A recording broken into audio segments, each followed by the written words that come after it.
Ukisoma katika vitabu vitakatifu, mfano Biblia inasema katika Yona 13 mstari wa 34 mpaka 35, naomba ninukuu: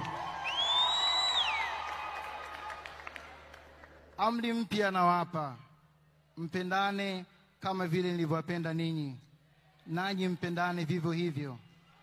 Hivyo watu wote watatambua kuwa ninyi mmekuwa wanafunzi wangu mkiwa na upendo ninyi kwa ninyi.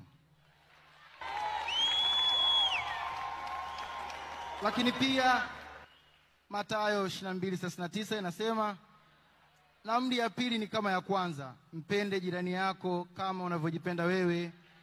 Mwisho wa kunukuu.